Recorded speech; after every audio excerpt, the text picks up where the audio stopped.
Are there only humans in the world? Or maybe it is not limited to just the world. Are there only humans in the universe? Are you really sure that we are alone? If so, can you identify the black figure you see out of the corner of your eye as a human? Sometimes we may see something in the corner of our illusory eyes, or hear a voice without knowing its source. And today, we're going to talk about Scariest true stories. True story time. I was about 4 or 5 years old and my parents had just separated. My mom was living in a 2-bedroom apartment. I had my own room, but I preferred to sleep in her bed whenever I was staying with her. Our 2 bedrooms were at the end of a hallway, directly across from each other. Our apartment was on the first floor, and I remember that it was in the middle of the summer and my mom had a window open her room, which was directly behind the bed, above the headboard. Anyways, I woke up in the middle of the night and remember sitting up and seeing that our cat was sitting in the door frame of my mom's room. Her door was open and you could partially see into my bedroom. This was strange because our cat was typically always in bed with us. As I was watching him, he walked into my bedroom and meowed. I turned to face my mom and wake her up. In the 3-4 seconds it took her to wake up and ask me what was wrong. We both looked back up in the doorframe and there was a man standing by my open door, making his way out of my bedroom. I still don't know how she managed to do it so quickly, but my mother proceeded to pick me up and literally throw me out of the screen window. Again, we were on the first floor and it was maybe a 3-foot drop to the ground. She quickly followed and we were able to start screaming for help and someone called 911. The police came but didn't see any signs of forced entry. Only that our front door was unlocked, which led them to believe the man must have exited that way. The strange thing was that my mom swore up and down that she had locked the door that night with the deadbolt and chain lock. About a week later, she was cleaning the kitchen and opened up our water heater closet and found a notebook with names and drawings, as well as a pair of gloves and some gum wrappers. The police were called again, but all they could do was speculate that the man had been in our house and hid until we were asleep.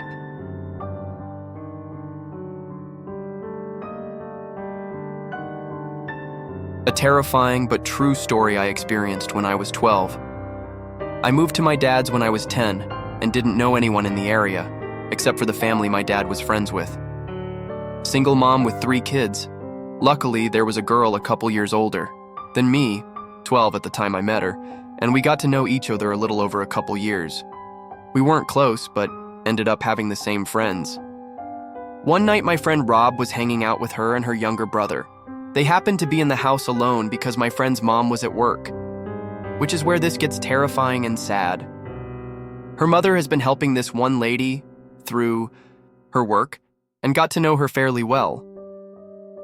She found out her sister was in a mental institution and was let out recently. The night Rob is hanging out with my friend, they get a knock on the door. My friend thought it was just their mom. She knocks a certain way when coming in and answered it without thinking. Rob wasn't supposed to be there and he took off through the window to his house down the road. He never thought twice about it. Wasn't her mom. It was the sister of the lady her mom was helping, and she figured out through talking to her sister where her family lived and her mom's working schedule. She came in, and this is where is don't know details, and I'm glad I don't. My friend's younger brother got away to the neighbors to call the police. The lady brutally murdered my friend a week from Christmas. Decapitated her and left her body, naked in a bathtub, hit her head. They had to look through the presents and I don't know where they found it, but they did. I wasn't allowed to go to her funeral.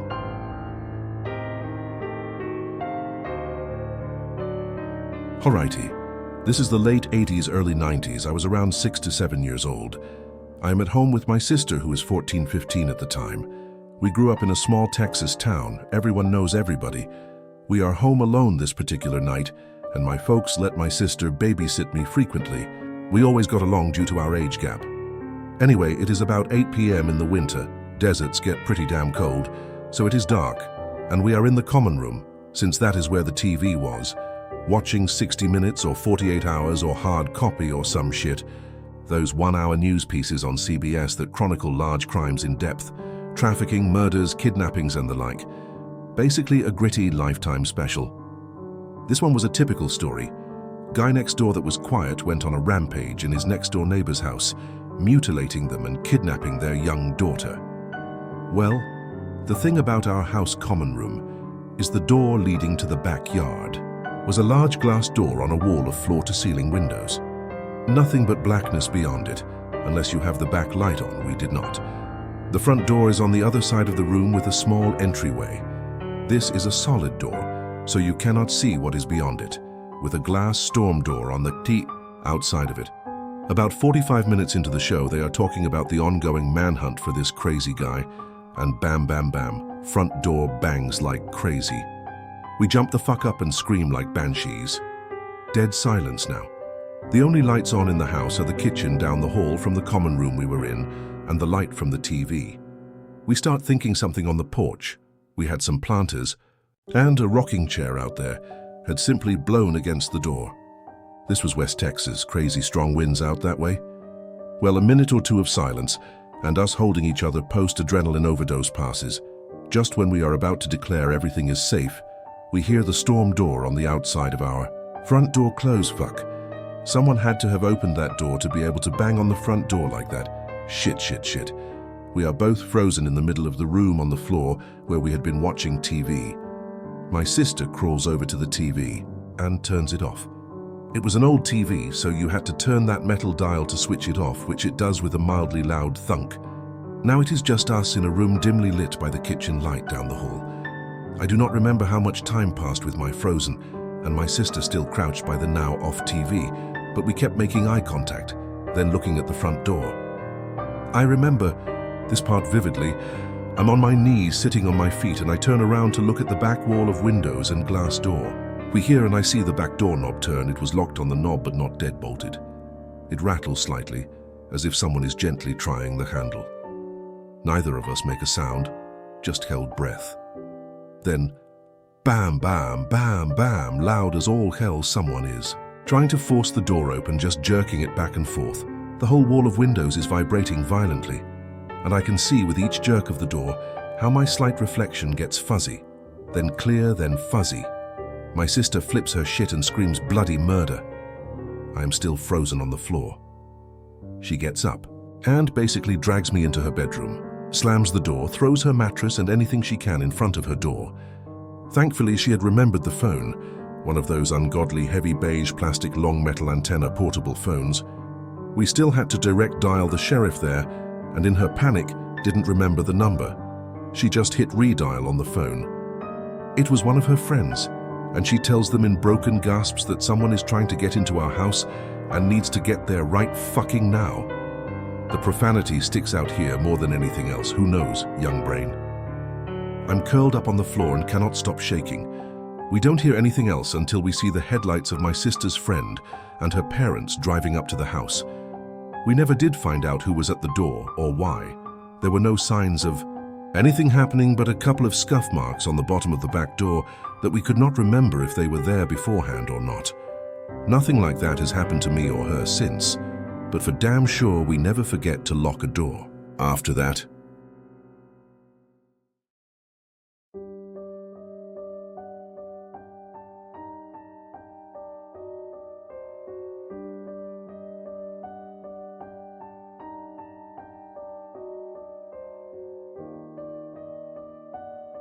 Very similar to something that happened to me a few months ago.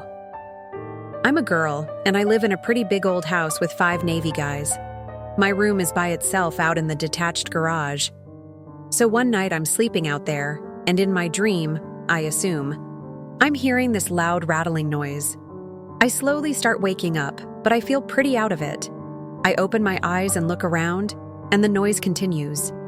The door is about 3 feet from the end of my bed, and the doorknob is rattling like crazy. It almost sounds like someone is pounding on it, but I can't tell if it's someone knocking or someone just trying to open it. At this point, I realize I'm really awake, and this is not a dream. Even my lab, who never wakes up during the night, is up and staring at the door. I often used to forget to lock my door because we live in what seems like a pretty quiet neighborhood, but thankfully I'd begun deadbolting it more regularly, maybe like a week before. Probably due to something I read on Reddit, I don't remember. I am terrified. I always hoped I'd be one of those people who responded better in a situation like this, but I was not. The door is still rattling, and I can see the motion light is on and shining through the window in my closet. All my blinds are closed. I am near tears, and I throw the blanket over my head and wait to die. I have literally nothing in my room that I could defend myself with except a flashlight, which I am holding onto tightly. I am paralyzed with fear and just sit there as silently as I can, curled up in the fetal position with my metal flashlight. A minute later, the noise stops, and I finally am able to move. I have a weird closet with a window at the top and a big bench, so I crawl in there, climb up on the bench, and poke my head up. A few seconds after that, the motion light goes out. I'd missed whatever was going on. I run back to my bed and begin thinking logically. I live with 5 guys. They often have people over late at night after going out downtown. I look at my watch and it's 2:30, about the time they'd get home from bars closing. Maybe someone was very intoxicated and just being stupid, right? So I text all my roommates, trying not to make a big deal of it and sound silly. Hey guys, are you up? Do you have people over? Someone was just outside my door trying to get in. I assume someone must be drunk or something? Kinda creepy. Less than 2 minutes after that, I hear the back door to the main house swing open. I hear whistling and banging, and my roommates are running around the backyard with baseball bats. Thankfully, one of them is a light sleeper, and he woke up and got another guy up. I open the door, run inside with my dog, and don't go to sleep again that night. My roommates spent the next couple hours patrolling the house and watching out the windows. We never saw anyone, but they did find a pack of cigarettes lying in our backyard, along with a bag of Hardee's or something like that. More than likely, it was just someone trying to rob us, and because there were 6 cars in the driveway, they decided to go for the garage where they probably assumed no one was, and not the house where they'd probably get themselves killed. However, at the time, for all I knew, all my roommates had already been murdered and I was the last one to go. That's what I figured at the time anyway. Anyway, definitely not the scariest story in this thread, but I definitely didn't sleep for a while after that. And it took me about 3 weeks to start sleeping out in my room again.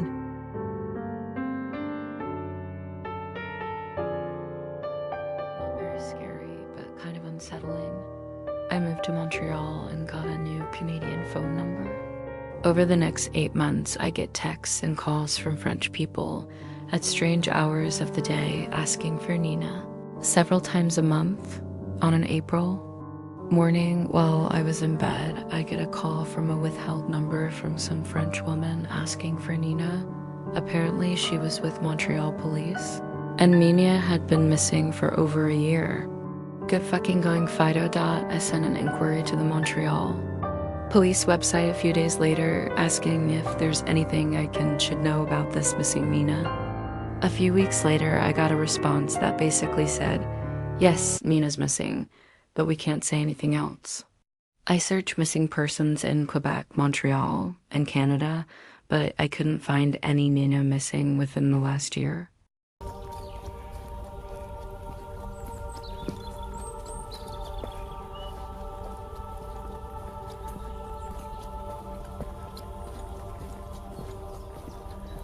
Don't forget to subscribe to listen more stories and to